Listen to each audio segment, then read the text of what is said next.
Hello,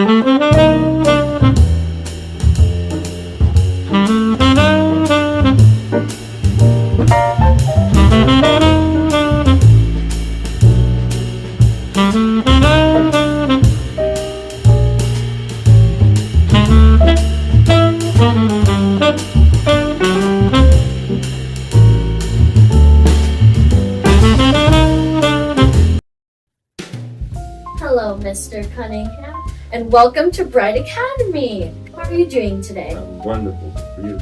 Well, I'm doing just fine. Now, where have you worked in the past, and why are you here today? Well, in the past, I worked for public radio, Chicago. My stint was from 1975 to 2016. And Deutsche Public Radio was a small station only operated by Chicago Public School. And it was WPC. B was for Board of Education. The W is from east of Mississippi. And the K there is west. So that's where the W and the B is from. Well, that's about work. For 41 years. Wow. And what made you want to work in radio and television? Well, it was incidentally, I love music. So I just listened to music on the radio, in the car, and anywhere else I was. I struggled to get to my parents, because my parents loved music. And when I was a young kid, all I heard was the music and that's what they loved, my granddad and my grandma. We just listened to a lot of music. And, when you listen to radio and music, you hear talk with people. And it brings a friendship, it brings a relationship of love. That's what's I love music. That's really nice. And how is it like being a Black person working in media? Well, at the start, it was kind of stressful because I was the only Black there. But it was so great. I mean, it was a challenge for me to deal with everybody, people that I didn't know. It wasn't a big problem because, I pretty much lived in the city. I was segregated, but it's fine. Not a problem. Got through it all. Well, that seems just fine. And can you tell us about a time where you helped people?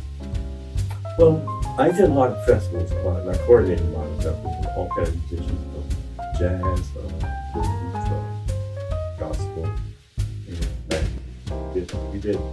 25 years we did 4 festivals a year. And also we did the Taste of Chicago, which was a big And the best part of it is family, friends, sing along together. We were able to bring all that in. It was always on the Trillo bench, the Trillo bench. Trying to go away from Gordon's page. They still do it. It's been going on for probably the last 40 years. That sounds fun. Maybe I can go sometime. And did you have any challenges in your job? Well, there's always challenges in the job. I don't care what job you get, there's going to be some challenges. There's going to be some situations and issues you have to deal with. But when I first started, I started in the beginning. I started as a production engineer. I worked on executive management. And so there was challenges in there, but there was a lot of challenges. Always challenges on people trying to understand them and training people. And the worst part of it was we had to terminate people, but it was still a challenge. Yeah. And how did your work help share Black stories, voices, or culture? Well, let's look at this.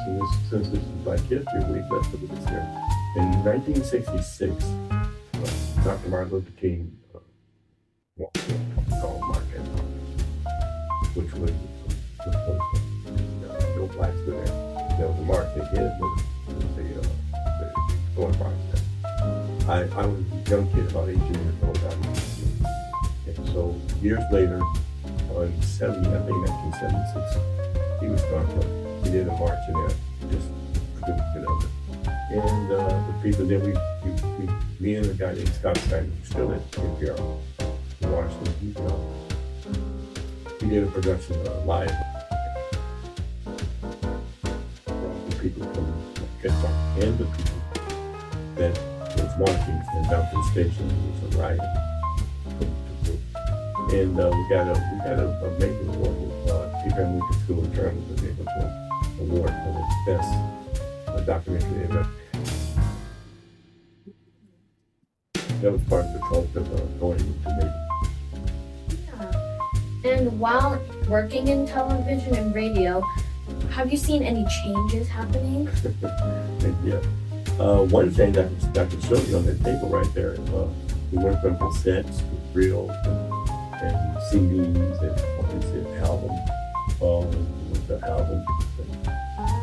Did you ever sing that album? This is the music from people from Chicago people. This is what an album looks like. So that's the big changes.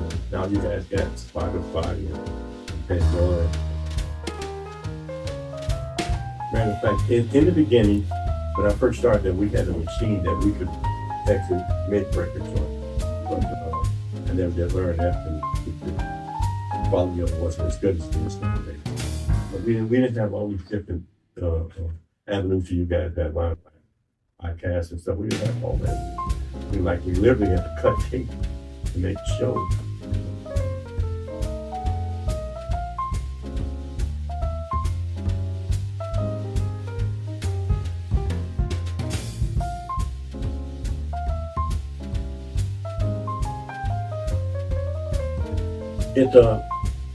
If you ever go to Chicago, you guys, the station is on what we call Navy Pier. I was starting to build. We went from a small non-pop operation to a major building. We were number 3 of the radio station out of 500. And we built a 48,000 square foot building, which is what I was trying to build. And so that's probably the biggest part of my life. Building stands. We have the best part, me and the lady, Miss Nolan, Carol Nolan. We go back up, and she's the reason I stayed there so long. She was just the greatest lady I ever met in my life. She was so inspirational. When Navy Pier is owned by the Metropolitan Pier Authority, which is owned by the state and the city, and Carol and I, in a couple of terms, we negotiated the land and built a new facility there. Guess what kind of negotiation this is like? We negotiate the land, we wouldn't have to tax anything, everything in the building, we built ourselves. But we negotiated 99-year lease, which we paid a year. Yes, somebody just say yes, you know. But you say again, how much we have to pay for that lease every year. So we go there, just with a black kid from Lakewood, so that's why we drop there. Don't let nothing stand in your way of your nothing, except your parents. No! But, you know, a guy that I've been knowing for 60 years or more, he was always there. I talked to him about, he's probably one of my brother's friends that's still around. And he told me, he heard about you in radio. Everybody knew stuff. I don't think I'm that before that. But it was an experience out there. And since it's a public radio station, we always had fundraisers every year, 3 times a year.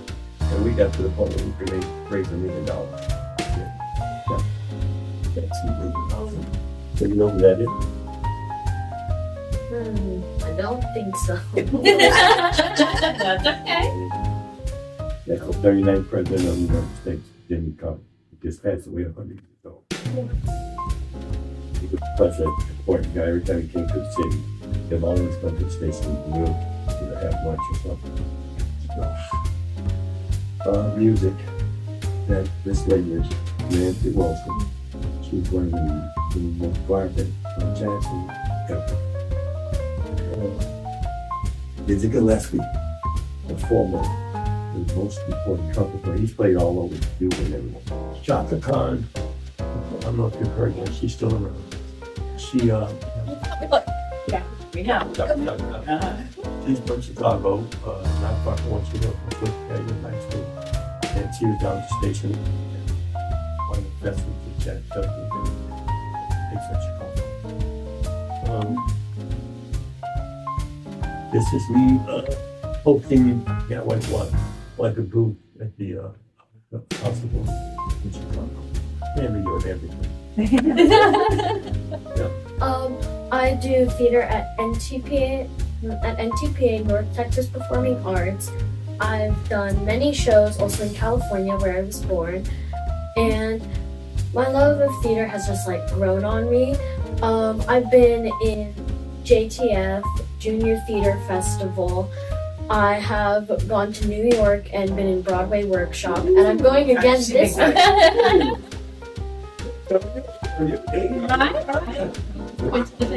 I'm going again this year, so I'm excited for that.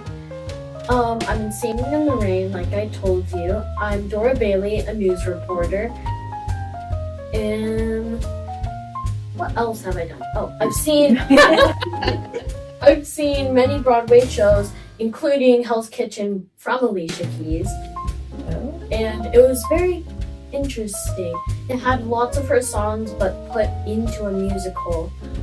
And it was all cohesive and put together, and it told the story of Alicia Keys, but it also included a bunch of her songs, and it was so fun to see it all come to life. Wow. But yeah, it's like Linton's been on it's real good. And here's a good part. I don't think I even mentioned this when Mayor Washington was mayor of Chicago, first black mayor of Chicago, and I was involved in it,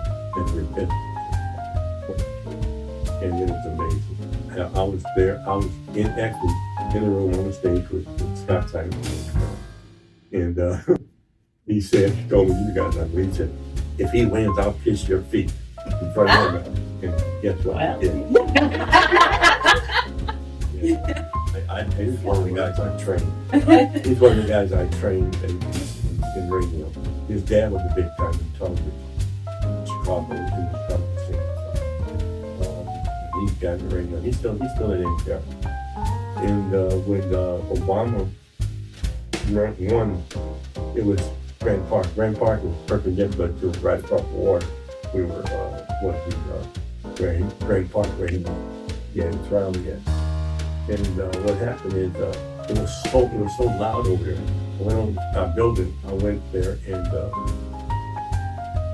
I didn't go there. I was in staying in the office to make sure they were coming there live. And man, the distant sound comes from it. It was a sound I never heard. It just bounced off the wall and came right up my belly. But other black kids from black neighborhoods. Never thought I would be more these things. Whatever your man can continue to do, let nothing, there's nothing stop you from your goal. So you're already on the path. So don't deter from that path, don't go left or right, keep straight, keep forward. Anybody can. Yeah.